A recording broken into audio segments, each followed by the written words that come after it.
everybody, my name's Cody Dedon and I'm the host of this tutorial series. I competed in NCFCA for 5 years, and in 2014 I was blessed to win the first ever NCFCA short film contest. I've been gaining hands-on experience working in the film industry, working with people like the producers of God's Not Dead to actors like Chris Pratt and Denzel Washington, and now I own my own film production company called Flashbang Productions, and we offer a wide range of video production services. If you're interested in taking advantage of those, you can hit us up at the email address that's on the screen right now. And in the meantime, I hope that you enjoy this tutorial series and learn a little bit about filmmaking.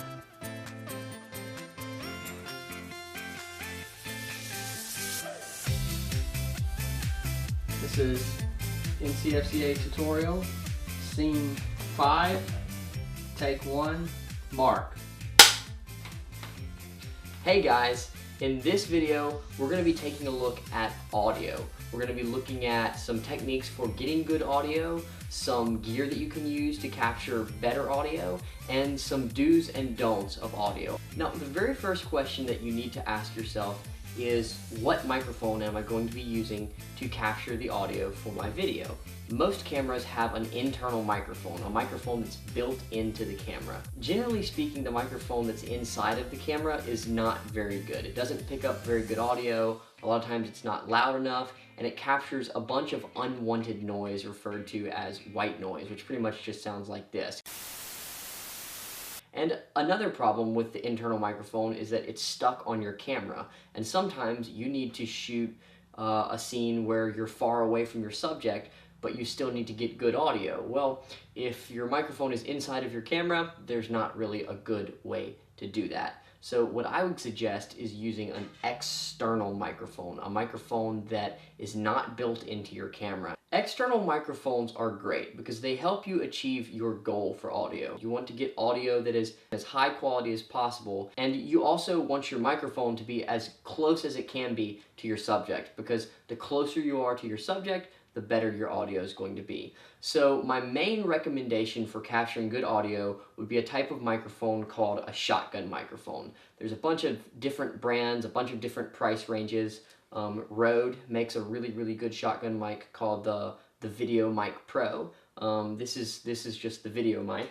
It's a shotgun mic, and it's an external microphone. It's not part of your camera.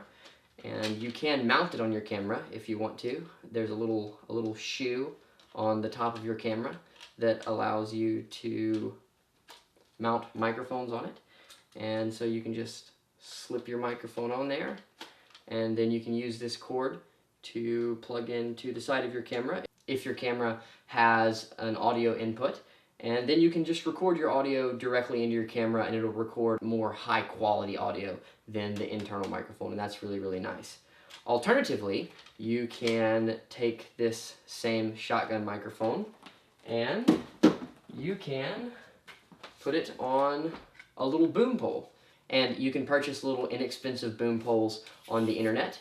And what a boom pole allows you to do is it allows you to stand a little further away from your subject and still be able to get your microphone very close to your subject and capture audio while standing outside of the scene.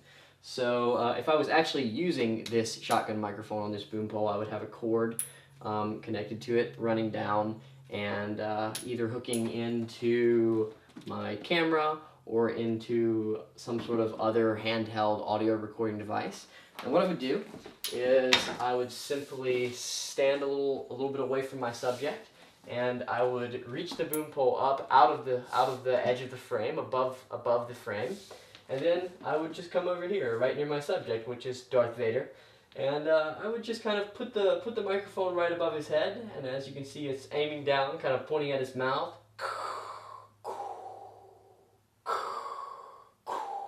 And I would just record his voice loud and clear from very close to him, and I would get some really high quality audio. Now, one suggestion that I would make if you do choose to use a shotgun microphone is to make sure that you calibrate both the microphone settings and your audio recording device settings in conjunction with one another so that you get the highest quality sound. For instance, if you're going to be recording with this microphone into your camera, just make sure that you go into your audio input settings in your camera, play around with them to make sure that you get the highest quality sound, and that'll just take a little testing. You may be able to find a video online that helps you do the right calibration. So that is a shotgun microphone, and I highly recommend it. So you've heard me mention a couple of times external audio recording devices, and what I'm referencing there is just what I'm saying. A device that is external from your camera, it's not built into your camera, and it just records audio. And generally speaking, they just record to SD cards, and you hook your microphone into them with a cord one way or another, and they can record in MP3 format or WAV format. Now, the really nice thing about using any sort of handheld or external audio recording device is that you don't have to be anywhere close to your camera. You can be however far you need to be off from your camera. If you want to be half a mile from your camera, picking up audio for some really wide shot for some random reason, you can do that because your external audio device and your microphone that you have hooked to it can travel and go wherever it needs to go. If you do choose to record your audio separately from your video using some sort of external audio recording device, then you will be using a system of recording called dual system recording. Dual because you have two devices going. You have your camera capturing video, and you have your external recorder capturing audio. So this right here is an external recorder, and it's called a Zoom F8, and it's a little bit more of a high-end audio recorder and mixer. It's got all these knobs so that you can adjust the input volume for all the various microphones that you can have hooked into it.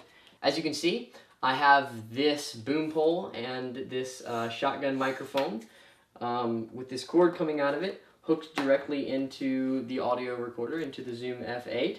And what I would do if I was using this is I would just turn it on and hit record and adjust my levels, and then I would just record audio directly into this device. Now, this device takes SD cards, just like most cameras take, and it just records your audio directly to there. But there are a bunch of different kinds and a bunch of different price ranges. They have little small handheld recorders that are about the size of a Snickers bar, all the way up to larger devices that are more expensive, and they range in price from $40 on up. So if you're interested in purchasing a cheap external audio recorder, then there will definitely be something out there for you. There are types of external recorders that are so small that you can actually slip them in your actor or actress's pocket and then use a little small lapel mic that has a wire that just kind of goes up, and you can kind of hide it under their collar or in their hair. There's no other wires attached to it, so they can just walk wherever they want to and be however far away from the camera that you need them to be, and you're still going to pick up some pretty high quality audio. So there's all sorts of different options that you can use. But ultimately, I think if you're just looking to pick up one microphone that's going to be basically your best all-around microphone, I would consider picking up some sort of shotgun microphone and maybe a boom pole, because I think the best bang for your buck is going to be found there just because it's so versatile. Scene 5, take 2, marker. Now, you've probably seen one of these before because it's one of the most iconic pieces of equipment used in the film industry. This is referred to as the slate, and it actually does serve a purpose. It's not just a really cool looking prop. Now, if you are recording video and audio separately, a problem arises when you get into post-production, when you start to edit your film. And the problem is that your audio files and your video files are separate. They're not together, which means that if you just take an audio file and lay it over a video file, it's probably not going to match up just right. You're going to have mismatched audio. Your actor is going to be doing this, and the audio is going to be somewhere, half a minute on down the line. Well, that's where this device, the slate, comes in handy. What the slate does is it allows you to sync audio with your video when you're recording video with your camera and audio separately with some sort of external recording device. When you're dual system recording your video with a camera and your audio with an external recorder, what you're going to do in order to be able to sync up your audio is at the beginning of every single take, you're going to place the slate in front of your camera so that you can see it, and you're going to have your audio device recording so that it can hear everything that's going on. and you're simply going to clap it like this. And what that does is it creates a spike in the audio file, so that if you're looking at what's called the audio waveform, which you've probably seen it before, it's just what audio looks like, there's going to be a spike. There's going to be a part where all of a sudden it gets really loud when you hear that clap.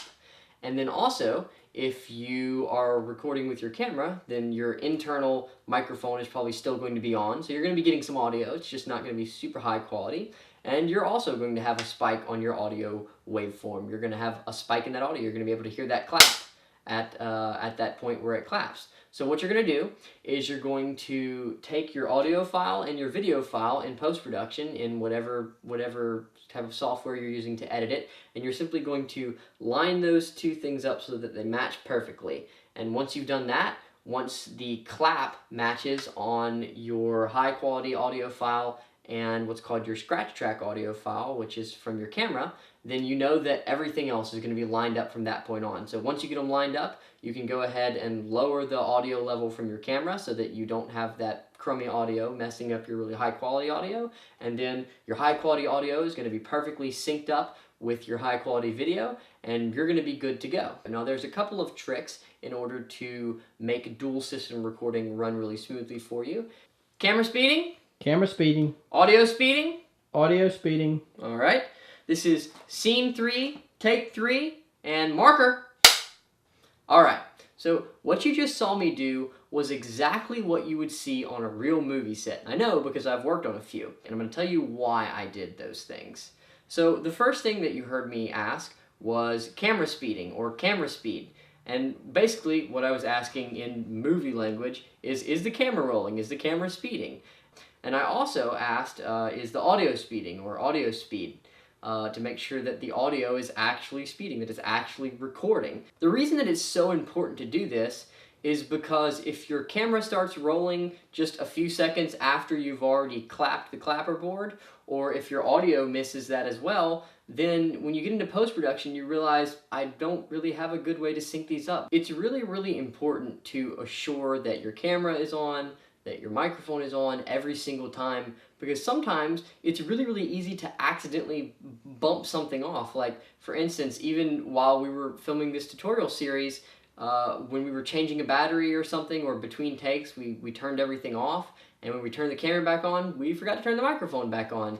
And so we recorded several takes without audio. And I've even been on sets before where we recorded an hour or an hour and a half not realizing that the microphone had been turned off or that something wasn't set just right. So it's important every single take to ask, is the camera rolling?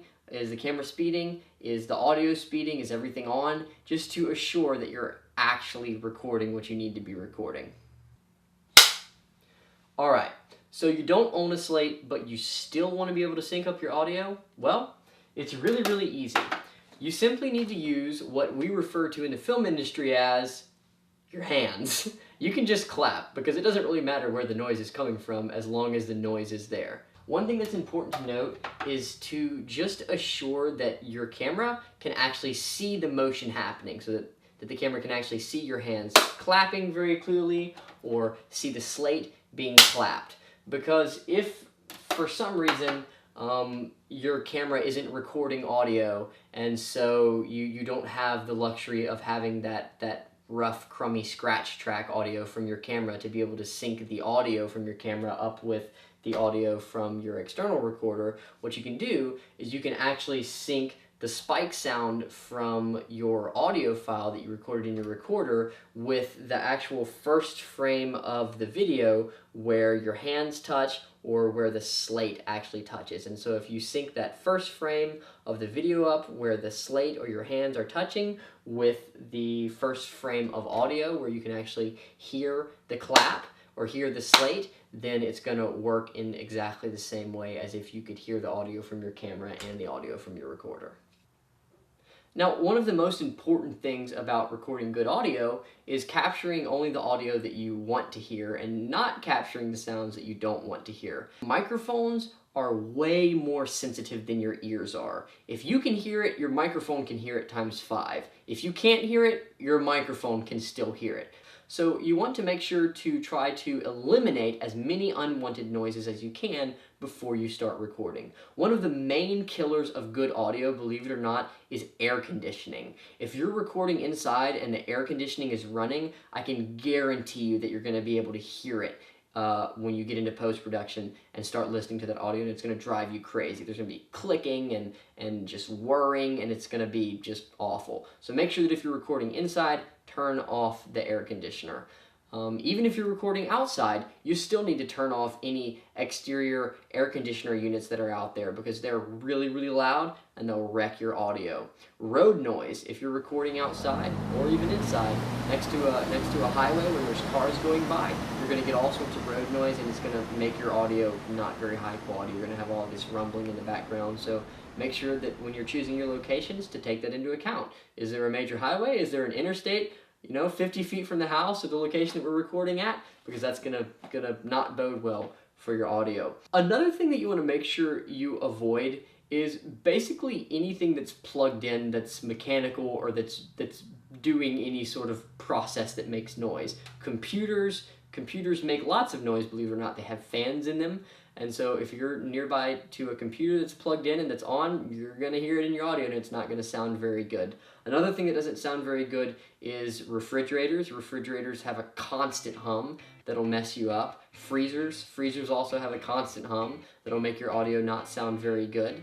And another very common thing that you'll run into if you're recording outside is wind noise. Wind noise is absolutely horrible because when you're outside recording with your microphone, even though you may not be able to hear the wind very much, when that wind passes over the tip of your microphone, again, your microphone is very, very sensitive, it's going to hear that. And so you're going to be listening to your audio in post-production when you're reviewing it all, and your actor is going to be talking and you're going to hear this. Not very good, no. So what you're going to want to do when you're recording outside is you're going to want to use some sort of wind filter. This is a type of wind filter that a lot of people refer to as a cat tail or a squirrel tail, and it's just a little fuzzy thing that kind of goes over your microphone and it just shields it from the wind. This one's not actually made for this particular microphone, but there's several different kinds of wind protection devices that you can use.